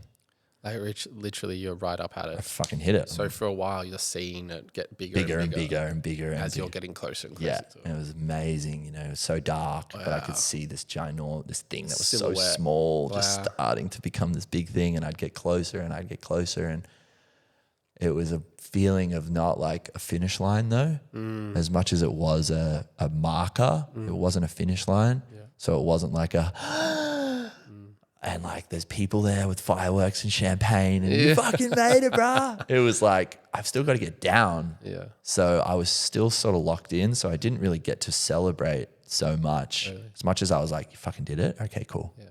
For context, the power station, that was on the very top of this chairlift. Very top of the mountain. Yeah. And everyone would go down the left side of it. From the power lift. Main run. And then if you wanted to go back country, you'd kind of go down the right side. Cool. And by the time you reached it, sun had gone down. It's dark. It's pitch black. It's just this big silhouette in a starry night. Yeah.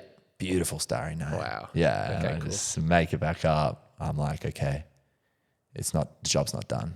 Like if I get all excited now and I go, fuck yeah, brah. And then I'm too excited, I might fucking break my leg skiing down here because I got to go down the mountain. I'm at the very top. And I was like, I would fucking hate myself if I did that after all of this. My back is spasming. My arms are fucked. Like my body is like now starting to crank into like deep pain. And I was cramping for the last couple of hours. Every move I'd cramp in my groin. I'd be like, and you know, and trying to move, but I couldn't really move because I'm in the snow and I'd be trying to like, and I'd like keep going. And I'd get another cramp. So I make it there and my body's fucked. And then I'm like, okay, put my skis on. And by this point, you're not deep in snow anymore. No, you're on the level. I'm like standing. Oh, wow. It's like groomed tracks. And I was like, fuck, I'm walking, you know? And I was like, put my skis on. Fucking hands are like this, hold my poles in my thing, and I'm just snow plowing down this mountain so slowly. Like pizza styles, yeah. And it's choppy because it'd been a busy day of skiing on the mountain because it had been a powder day, so it was quite hard. I couldn't see anything. I still couldn't see where I was going, but I was just like trying to remember the runs. Started getting pretty lost because I couldn't see shit. I saw these, the snow plowers though, they were on the mountain in different parts with the lights and they were grooming the tracks. I was like, okay, people are on the mountain. Still far. And you could just see the light. Could just see the light of the machines. Down the hill. Yeah, I was like, fuck, here we go. And I kept going and I kept going and I kept going and I kept going. And I got about halfway down the mountain and then I see like 6 ski patrol outside of the shack. And they're outside and I just see these humans, you know. And yeah, all day, man, all I wanted to see was a person. I don't care if he was a psycho living in the forest or whoever the fuck it was, you know, another lost person, like any person. I was like, I'm going to be good. If I find someone, I'll be saved. But I just didn't. And I thought I'd kept hearing people throughout the day, you know, when you start losing your brain a little bit, I'd send out so many cooeys and I kept hearing shit back and I was like, cooey! And it was like nothing. And I was like, am I fucking imagining shit? I was like, what the hell's going on? I finally see these people and I go up to them and they put their flashlight on me as I get close and, what? Lost? And I'm like, yeah, all day. And I just collapse at their feet. And I'm like, I fucking made it. Like, now I made it. You collapse onto the snow. Yeah, they're right there next to them and they're like, oh, asking me these questions, speaking in Japanese, trying to figure out who the fuck I am. And then I'm like, done, man. And they take me in to the little shack and I'm in front of this little heater and now shock is kicking in and I'm like shaking out of control. And I'm like, they're taking my gloves off and like it's so hard and they're like cutting them off my hands because I can't like take it because my hands are so gripping. And so they take my gloves off and I thought I was like, man, I'm done. I'm going to get a sauna. I'm going to the onsen. I'm going to drink a fucking beer. I'm going to eat 20 bowls of ramen. And I might even go to this ecstatic dance that my friends are playing at right now. This is what I thought, you know. And I get in there. They take my gloves off. They bent. I was a little still concerned about them, but they started opening because they gave me a warm bag of water to hold. hands start opening, and I go, fuck, thank God. That was the only other thing that I was kind of a little bit worried about. That's all G. And then they're like, oh no, like we need to go to the hospital right now. This is all in broken English, Japanese. And I'm like, what do you mean? They're like, your hands, like we need to go. And I look at my hands and it's just like all 10 of them are black purple from the whole finger up. And I'm just like, oh, what the fuck's that? They're like, frostbite. We got to go right now. And now I'm in shock, and I'm shocking even more. And I'm just like, oh, fuck. Getting super cold. It would take me in one of the little ambulance tractors, snow plowers, down to an ambulance, another hour trip to the thing. I'm trying to like call my friend. An hour to the hospital. Oh. And I have heat packs shoved in everywhere in my clothes. And I was meant to stay at my friend's. So like that's the ski village. Village. Where you were staying. Where I was staying with Emma Rose, if you know Emma Rose, the ceramicist. Yeah. I was going to stay with her, and I hadn't told her where I was. Oh, wow. Meanwhile, they're at this ecstatic dance, knew that I wanted to really go to it. It'd been all night. They hadn't heard from me. What time is it by this point? So when I got into the ski, I had no idea. Yeah. I got into the ski patrol, and I see the clock, and it's 1 o'clock in the morning. 1 a.m. And I was like, whoa, fuck. Been out there for 12 hours, you know? I was like, shit. And I was like, fuck, what are they thinking? You know? So I was meant to stay at Emma's house, and I was meant to meet them at this ecstatic dance. They're now like, Kobe's just met people on the mountain. He's having a sick day. Yeah. Classic Kobe. He's just chatting. Up. He's just having beers. Found something better to do. And then they get to like sort of 12, 1-ish, and they start going, fuck. And my friend who took me on that run, shout outs to Echo, she has this intuitive feeling where she's like, I know where he is. And she knew that I'd gone too far on the right at this place that she'd shown me, which she mentioned to me is no man's land, but I didn't click it to me because it was just a kind of passing thing. She knew, fuck, when he went too far right, he's lost in the backcountry. She knew in that moment. Cops start getting called in that world, and so she was like reporting. Yeah, reporting, trying to figure out what's happening. They were getting ready to call up all their friends, and they were about to head out the next morning and find my body, go out and search for me. That's where they're at. Yeah. I'm in the hospital now. I'm in the ambulance. I'm like, can you guys get my phone? It's now like working. I'm in reception land. It's dried out. I can send them a voice message, and I'm just like, yo, it's all good, but I got really lost, and I just got in the ambulance. I'm going to this hospital. I've got really bad frostbite. Bless those beautiful souls. They came and met me there. I go to the hospital. I get there. As soon as I get there, the doctor comes in and he sees my hands, and he's just like, oh, okay. He's like in his Japanese, English. I'm thinking, I made it. I'm an OG, you know? And my life just started changing from them being like, you got to go to hospital, being like, all right, cool, let's go to hospital. And then the doctor's like straight away like, oh, okay, this is bad.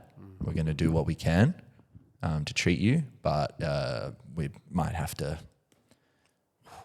As soon as I got in there, I was every like, language understands what that means. He was just like, we maybe have to. I was like, what? I was like, whoa, no, that's not happening. I was like, no, just fix the things. Like, it's fine, right? You know. And so, yeah, next 5 days I'm there.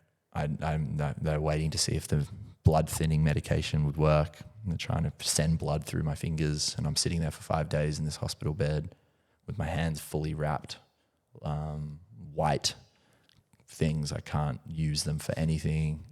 White bandages, just full like fucking Mickey Mouse hands, you know, that I'm on. And this is why I got that teddy. Can't use my hands, and they're strapped like that every day. I get treated every day, but for these 5 days, they're like, we might have to still cut your hands off. We still don't know. And so I'm just sitting there like fucking meditating, breath work, visualization, just pulling like out all the tools, pulling it all out, being like, this ain't happening, visualizing my reality. I'm keeping my hands. It's all good. Stay positive. I create my own reality. You know, I'm in control here, even though I'm not in control here. Trying to like just stay in that mindset. It's really like that, isn't it? When you're really pushed up against a moment like that, where all the wisdom or knowledge or tools or skills or teachers you've had in the past just like come forward and it's like, oh, I need to put all of that to practice right now. This is where it counts. This is where it's at. Yeah. Like, fuck, I haven't been doing this shit for ages, but now I'm going to Now I'm fucking be doing it. on it. Yeah. Wow. And it was interesting stuff, man. Like those days, like doing breath work, because I'd heard of Wim Hof healing himself through frostbite, through breath, and people were sending me shit, like Echo, the chick that came and visited and sent me out there initially, and she's like, you got this kind of thing. And I was like, okay. And I was geeking out on all this stuff on YouTube, holding my phone with my wrist and using my nose to scroll. And I'm swiping like this and I'm watching videos and I'm trying to like tune into how to like best get my mindset. And I'm doing breath work every day. And the craziest shit, man, I'm like sitting there, I can't feel my hands. Like my hands are just totally numb. As I breathe, I'm doing my deep 30, 40 reps. Hold on the exhale, and I just feel my hands tingling without even putting my energy there. They're just, the only thing I feel is my hands to the tips of my fingers, which I couldn't feel at all the whole rest of the time. But whenever I did breath work and I'd hold, boom, energy was just like electricity. And I would just sit there just being like, the fuck? Wow. It was like, this shit is fucking legit. Like, wow. I don't know what the fuck's happening, but like the body fucking knows exactly what to do. And it just was like such a insane feeling, because like that is like, if you do Vipassana or something like this, you know, when you get to that level of awareness, you start to realize that your fucking body is pulsating energy constantly once you tap into that feeling. Yeah. But you don't feel that usually. No. And when I'm doing this breath work, I was in this state where it was just like, I could feel the power of what it does. Wow. Whereas maybe usually I don't feel it as much, but I'm like, this is legit shit. And in comes Rastafarian Kobe. Dude. Whoa. That was it, man. Where's your family at this point? Call my parents when like I get day one, when I get to the hospital at night. I go, oh no, sorry, I think hospital bed. I get my friends to help me get my phone out. Because they left the day before. So they might have even still been on a plane or some shit. No, they're all in Japan. Oh, they're in Japan. Everyone's in Japan, just in different towns. Yeah, different towns. And so I messaged my dad and I call them. My mum had been unable to sleep that night. She kept speaking to my dad. She kept being like, something's up. Have you checked this? No, okay. Hey, wait, have you thought about that thing? My dad. Did you leave the oven on? Yeah, exactly. It's like that scene in Home Alone. Exactly. Yeah. Actual was like that kind of vibe. I thought that exact scene. She's like tripping and she's unable to sleep. And then I get a call. I call them. And they pick up. It's like, guys, it's all good. I'm alive. I'm well, but I've just been lost. I've had a whole fucking day. I'm in this hospital at this place. Yeah. Next morning they come. And how'd your mum respond when you told her that? They were keeping it pretty chill. I was on the phone to my dad. He was keeping it pretty chill. He's like, okay, you're safe. You're all good. We'll be there first thing in the morning. Yeah. And I'm so grateful for that, man. Like them being there the whole time for those 2 weeks I ended up staying there was a fucking lifesaver, you know. Like otherwise I would just been there with the nurses, bless them. The Japanese medical system was epic. If I was anywhere else, I've heard of people being in Nepal getting frostbite, not as severe as me, and they fucking lose their leg, you know? And I was like, luckily these people know exactly what to do with the frostbite and it able to work with, you know, whatever the fucking, whether it's me, whether it's whatever, but my parents being there, my dad specifically being there the entire time was just, yeah, it meant everything to me. They'd feed me. I couldn't wipe my ass. I couldn't shower. They're fucking washing my fucking dick and showering me like I was a little baby. Like I was a fucking baby. I couldn't do anything for myself. How humbling. So humbling, you know, and lose these things that I'm now starting to go into like, fuck, I didn't realize, yes, there's drumming and there's guitar and there's this and there's that, but like, all the little tiny fucking things that you do with your hands constantly, I couldn't do. And I was like, oh, this. And then it just, I was like, fuck, can't believe how important these things are. And how taken for granted they are too. Oh my God. Yeah. Little side story. I've just had a flashback memory to when I was in Mexico. I sat peyote with a maracame. They sit outside in this part of Mexico, not in the teepee. And this whole like ceremony is all in Spanish. First time I've ever sat ceremony where I don't understand literally anything that anyone's saying. And I just had to have my whole journey just solo, just into my own thought processes and whatever. And I remember at one point just looking at my hands, and the one thing I wrote down in my journal after this ceremony was never underestimate the power of your hands, because I was just looking at them, reflecting on everything that they do, and just like it's literally everything. It's communication. Yeah. It's like practicalities. Like it's like eating. It's like you said, cleaning. There's very little that we do without them. Literally, yeah, and it's the things for me that are like the less obvious things that I started to really notice, and yeah, I would just be with my bandages for months after, and I would just look around, and I'd be like a little game I do with myself, and I just look, and I just be like, all right, if I look at this flood of people on the street or at the beach or something, I bet everyone right now is using their hands for something. Yeah. And I'd look and I'd be like, yep. Someone's holding this, someone's using their bottle, someone's tapping their hair, someone's scratching something, someone's just doing their necklace, someone's getting their phone out, someone's holding this thing, someone's dapping someone up, someone's hugging someone, like someone's eating. So it was like putting their glasses on, fucking rubbing this thing out. It was just like, oh my God, adjusting their pants. Like I was just like, everyone is using their hands, always. And I just felt again like super fucking isolated. And I was like, wow, I can't do that. And then you're looking at as well, like the inanimate objects that you're looking around, and it's like all of these are designed for hands as well. The cameras, they have like a button to push, like the light switch, like the bottle, pick it up, like like the living things, hand users, and then the things that are designed for hands to be used on. Totally. Crazy. There's a whole fucking world like that. Yeah. I've had because obviously you've told me this story before, but I'm having new thoughts hearing it this second time around the way that your parents had to do everything for you, and the fact that at this age you have conscious awareness or, like life experience, or you've developed your mind to the point that you can actually recognize that, as opposed to being a baby, as we all were at one point, and not actually being able to give gratitude or even feel it, because it's just what's happening. You're just like, okay, parents are doing that, Totally. sweet, whatever. Like it's just a thing.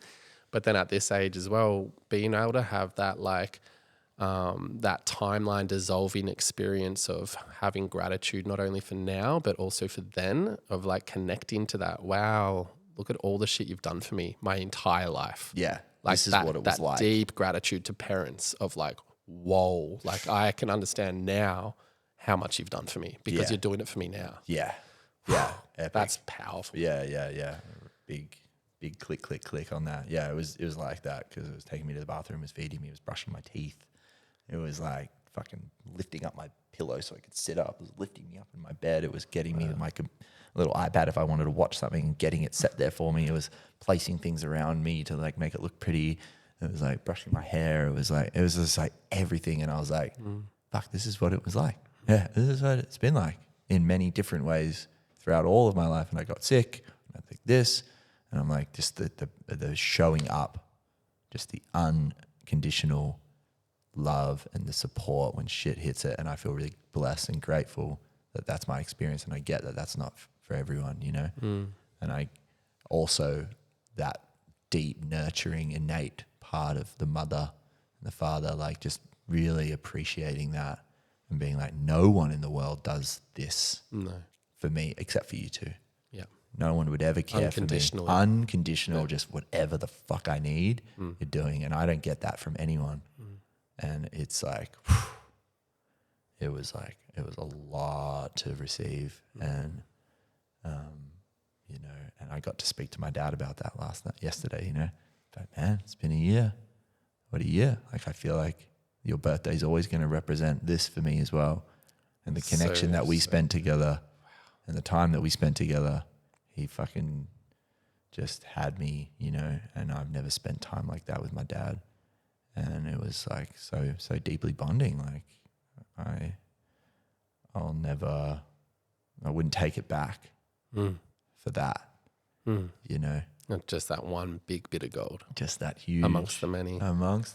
Just that one piece. And then just the interesting piece as well with like the masculine, feminine, you know, like how my dad showed up to how my mum showed up, how the masculine can hold and support me, and how I really felt like so fucking held from the feminine throughout my healing process. How like the masculine energy in me needed to come online, the stuff that we talk about in workshops, these stereotypes, being tough and don't cry, hold your emotions back, stoic, be tough, be strong. And we're like, is this, and we talk about this stuff and we get them to challenge, is this all right? These kinds of things? Is this stuff inherently bad? Hell no. We need this stuff. We need this stuff as men. But if this is the only stuff, then it leads also to all this mental health and suicide and all this horrific stuff and abuse and violence. We're trapped in that. Yeah. And I was like, that was my day, bro. It was like, I needed those. I needed that. If I felt into any of my femininity, I was like, I could have been broken, you know? If I let my emotions really come over me, I fucking might have weakened myself. I needed every ounce of energy, every ounce of strength. But then once I made it out of there, that shit couldn't save me anymore. No. It was like falling into the softness, the surrender, letting go, being held, being soft, having everything done for me. And the women in my life, my friends that came and visited me most days, bless them. Special mention to Han. Special mention to Han when I got back, for sure. Here for me. All the other women that came to my house and looked after me then, and in the hospital as well, just having deep chats and having that emotional time that I couldn't get from my dad. But my dad was there logistically making sure I had everything that I needed, and he was getting this for me, doing that for me, always there with me. But I wasn't able to have that emotional tap that I could get in with the feminine. And I know you resonate deeply with this in some of the big experiences that you've had in your life. Where it's just like some of the big stuff, the grief, you know, that you've experienced, and how the feminine, I know, holds you, and I know you find solace and you find safety and healing and being seen and guided in that space, you know. Absolutely, man. Oh, wow. What a journey, bro. Yeah. What a journey. What a journey. There's one really beautifully poetic theme that I want to like thread into this, because we touched on it on the first section of your story, and it was around the teachings and the lessons that you've discovered through juggling or through drumming, being that when you go for the big trick and you don't reach it, it can put you off. But throughout your life experience of exploring these things, which is so perfect because we use these to frame up the story, you've figured out that you need to go step by step and build the foundation to reach the big trick. And what you said that you learned from that is that you can achieve anything. And so then when I'm thinking about you lost in the mountain and you're trying to get back, and getting back to the top is the big trick, but you can't skip your way there. Yeah. And it was literally what you described with the juggling being what got you through that. It was all the little steps and the foundation building to land the big trick at the end. And, you know, we spoke about how much you've practiced that and how deeply you've embodied that lesson and how that's given you your confidence and stuff like that. And my curiosity, and we'll never know, is if you had not developed that muscle or that lesson so deeply, how else would it have gone? Because I wouldn't say that I'm a person that's developed that strength or that discipline nowhere near as much as you have. I've got my own amount of it, but I personally feel like if I was in that situation, like I can't imagine how I would have come online or what would have happened. But there's this part of me that just feels like, fuck, I feel like I could have given up. I feel like I could have just been like, fuck, I don't know where to go. It's too hard. And sometimes I'm like that in life, you know.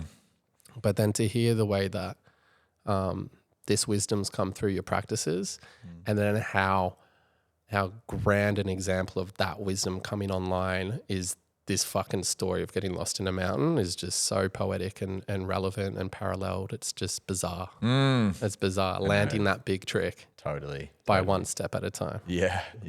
Thanks for bringing that in, and so beautifully reflected. And yeah, man, it's been all of it is just so ridiculous and how it's happening, you know, like the hands being like at this point now understanding the relevance, because it's the work that I do with Junkyard Beats. It's the practicing that I do with my juggling and my performing that I do with that. It's my livelihood. It's how I make money. It's also everything that I do with it. It's music, it's drumming, it's kaskas, it's cajon, it's bongos, it's congas. It's like so much with my fucking hands. It's your whole lifestyle. My whole lifestyle. And people would be like, man, you do so much stuff with your hands. And I'm like, yeah, I'm a fucking handy dude. You know, I'm not a handy dude. I can't build a house, but I can fucking do a lot of tricks. Yet. One day that would be the next trick. And then like, I've always been like, fuck man, if I broke a finger, like that would be so shit. Like it would fuck my life in so many ways. It's just like all these things I can't do. And there were these moments, you know, like once I got off the big bandage, I'll put some photos in of it, you know, like when I got out of the big bandage, it was just individual bandages that looked like casts. And I just walk around with these 10 broken fingers. And it was like, what the hell is happening? This is like my biggest fear. Your fear was breaking one. Was having some impairment, and then I had all 10. And I was just like, this is ridiculous, man. And then it was again like, okay, well, the healing and getting back to what I want to do is the big trick. It's that blueprint again. It's like, okay, blueprint is fucking day by day, you know, stretch by stretch, sit at the altar every day, gratitude practice every day, grateful for my hands every day, like fucking oath I am now, you know, and like I get a second chance, you know, that wasn't a given in my life and with my hands, and it's just like, I'm fucking here, okay. That's where I want to get to. Steps, and just keep following the steps. Yeah. And I would even say that you don't just get the second chance, you actually earn it. Yeah. Like I feel like a lot of people have the opportunity for a second chance, but they don't take it. You know, like how many people had an injury and then didn't do the rehab, and then they live with that for the rest of their lives. Yeah. Like the discipline and the strength of that muscle that you have is also what helped you restore your hands. Yeah. Yeah. It's insane. Yeah, definitely to the level. And I still am like, fuck, I'm getting too complacent is where I'm kind of at now, from Flush to now. The healing was so quick for the 6 months, and then it's slowed down for the last 6 months. And I'm like, I'm getting in my head of like, fuck, have I done enough? I've done everything that I could do for me, but should I be seeking more of this therapy, more of this body work, more of this specialization of this, that, and the other? And I still can't close my fist. I still can't do shit. There's still limitations that I have. I can do a lot of stuff. So I kind of, in my mind, I'm like, life's kind of normal. Like I'm juggling again, and I'm drumming and I'm performing, but I still can't hold a drumstick like I could. I still can't do this. I still can't do that. I still can't click my fingers like I could. Like there's things that I can't do. And I'm like, am I just accepting that? Have I wasted this time because I haven't been like as disciplined as I'd like to be? So there's always that like grateful for where I've been at, and also seeking always more, pushing myself more. But I got to also be like, I made it here, man. Like, got to be happy with that. Stack up the wins, but always be looking forward as well. Don't become complacent. Don't come too complacent, because you only get one fucking shot. Sometimes you get two. And sometimes three. Sometimes none. Sometimes none.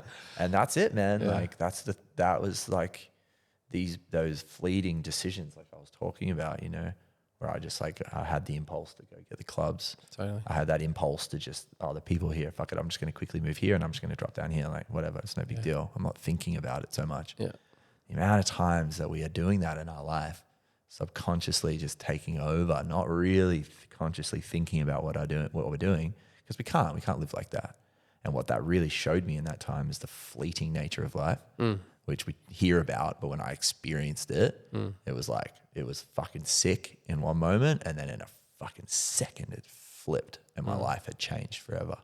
And it was within a tiniest of margins, and it all came from these little decisions that I was making that led me into a really fucking different thing. And how many times have I been close? You know, I don't know if other people experience it or it's just clumsy Kobe, but you know, you're at the river and you kind of just jump in and whoa, there's a fucking big log right there. Luckily I didn't fucking dive. Like I almost always do that. Or like walking through the bush and I kind of like just doing this and I turn my head and there's a stick like there. And I'm like, fuck, that was close. Cooking in the kitchen, riding a bike, driving a car. Totally. There's moments constantly we are at the brink of life flipping. You're driving a car, you fucking go like this. Like, we're constantly living on the edge and we don't realize it. And we're constantly living because our body is built to survive, that it protects us and it guides us in these ways. But for some people, people make way less dumb decisions or whatever that you don't call it. I don't feel like, oh, you made a dumb decision, but like people make decisions and that doesn't work out for them. Absolutely. That's fucking life, man. Yeah. Death is always within reach. It's on the tip of our tongue. Right fucking there. Absolutely. At all times as well. At all times. You know, and you think about people who live the most wholesome, healthiest lifestyle ever with the best organic diet, and then suddenly hit by a car or cancer strikes, and it's unexpected. Unexpected. Yeah. Yeah. So a lot of appreciation for that, and a lot of just, gratitude for being able to have another go and just being able to wake up every day, as cliche as that is, you know. Yeah. It's like literally fucking waking up every day and get another day, because every day, the fact that we are here at 30, in our 30s, I think about all the... We made it this far. 30 we years is a lot. actually made it this far is pretty crazy. It is. It's like, man, I've had a few almost near-death experiences now, and it's like, whew, that was fucking close. And I'm like, and then I look at kids and they're walking around just prone to fucking dying because they don't know how to look after themselves. Like you're saying, like parents are doing this, doing that, doing this, doing that, holding them from the road, holding their hands here, make sure they don't knock their head there, climbing in the plane. It's like constantly fucking getting them through that stage. And then we go out and live life, our own naive fucking people that think they know what they're doing. And we get through those phases. It's like the fact that we are here at this time is a fucking blessing, you know? It's all sacred. It's like all fucking miracle, you know? So yeah. The gravity I feel as well, like going back to what you said about that moment or that impulsive fleeting moment of being at the top of a mountain, seeing 8 people posseed up there and being like, oh, I'm going to go that way. It's the same kind of gravity of you looking into that stall and seeing those juggling clubs. You know what I mean? Like it didn't lead to the same thing, but in some way, it still feels like written or destined, because it's like I can't imagine you not having had that experience now. Yeah. You know how big a piece of that story, your story, that experience was, and then everything that comes with it. It just feels so perfect, and things like this or that, and the times that you might have referenced into my story as well, there's just so much divinity in it that it just gives me faith. Like it gives me this real sense of faith in life and the mystery of it all, and the not really understanding why, but having a trust of because like there's something there. And the gifts that you've come home with in your healing journey, and then the shifts that have occurred within your approach to life, like it's divine, and it offers you more gifts to offer forward as well. And on that note, to like summarize or to come to a close in this story, because we have run out of time in here. I just want to ask you like simply like 2 questions. In what way has your relationship to your hands been changed from your experience? And then from coming close to a brush with death, like what kind of insight do you want to leave for the world? Nice. Yeah, I think, I mean, other than just deep felt gratitude is the main thing. Just being like, and just the absolute awe of the abilities of the hands. And whenever I would see when I couldn't use them, just people doing, like tying a knot or tying their shoes or even lighting a lighter or like rolling a fucking cigarette or fucking whatever, you know, plugging shit into a thing. I was just like, wow, man, that's crazy handwork that you're doing. Like, you don't even know because it's so just natural for you, but it's so fucking like, it's like, it's so intricate what we're doing when we're tying things and we're using it. And I couldn't do anything. So I was just like, I saw it all from another view, and I was like, fucking hell, you know, it's insane. So I think now is having the second chance, it's appreciating what I've got for sure. And then it's just more hungry to keep excelling, because the amount of times I would hold myself or fear losing them, and then I almost fucking lost them, and I had to accept. I remember being here and being like, well, fuck, some doors close and which one's open. I was where I was at, man. I didn't know if I'd be back doing my thing. I had to like let go of this life of, I might not juggle again, I might not play music again, I might not do these things, I might not fucking perform for Junkyard Beats again. I don't know.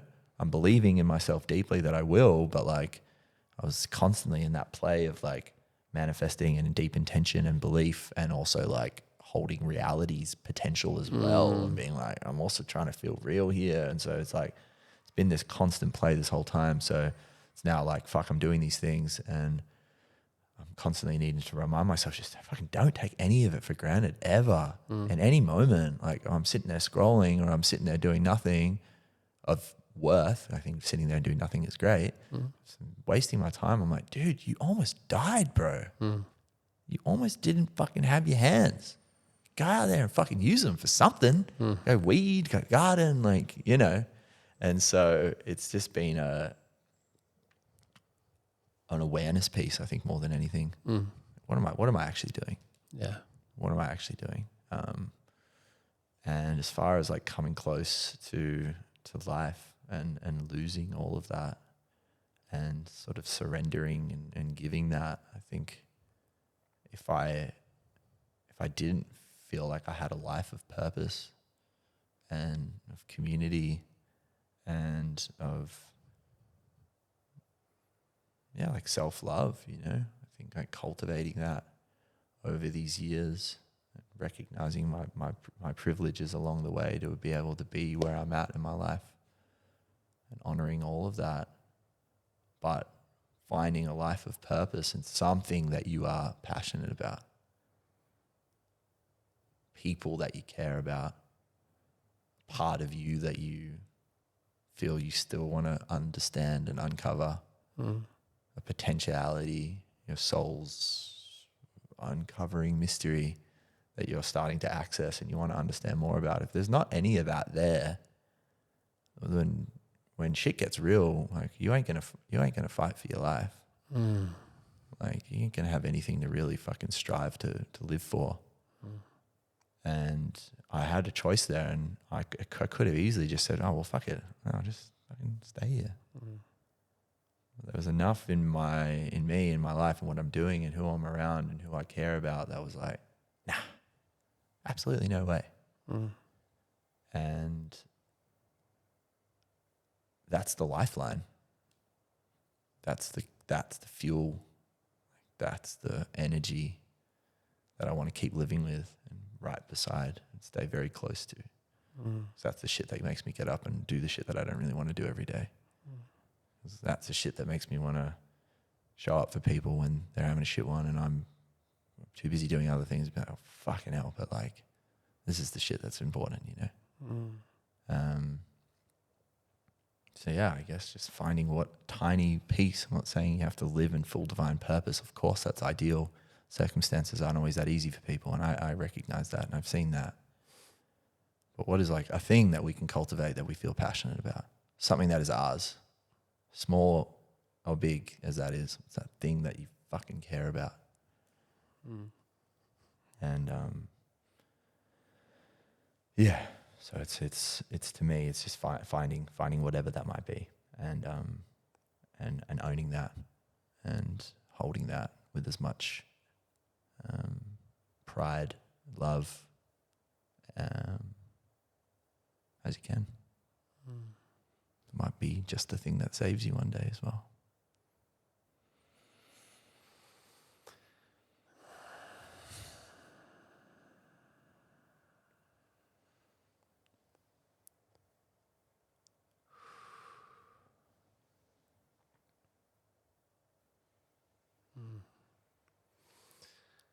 Thank you, Kobe.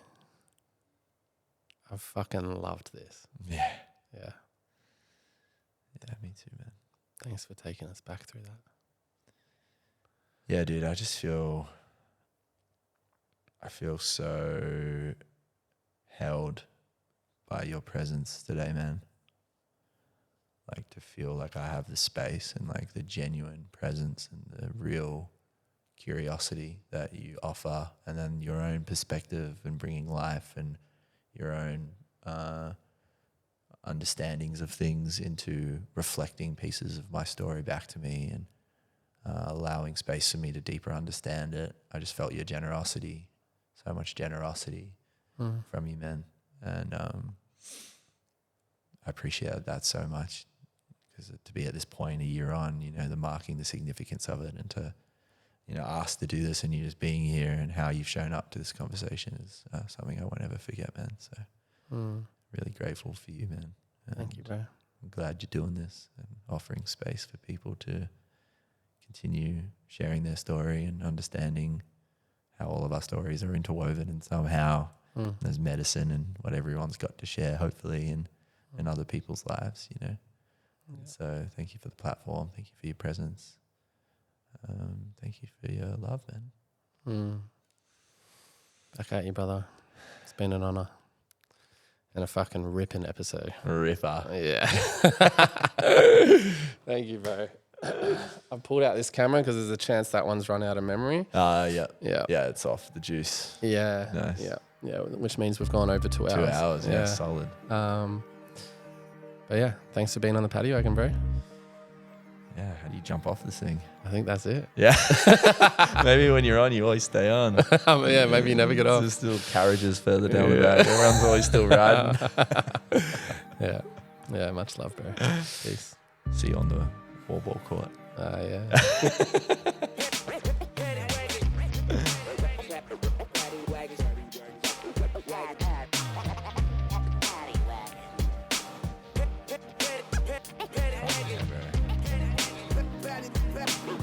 Just as much as juggling, if not more or less, whatever. Fucking hell.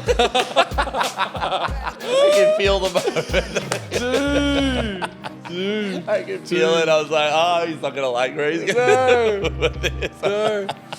Fuck, it was good the first time. I think it was I just need to cut the Japan part. All right. Yeah. We just went to the toilet. As you can see, Kobe's got a beanie on now. Had a beanie on the whole time.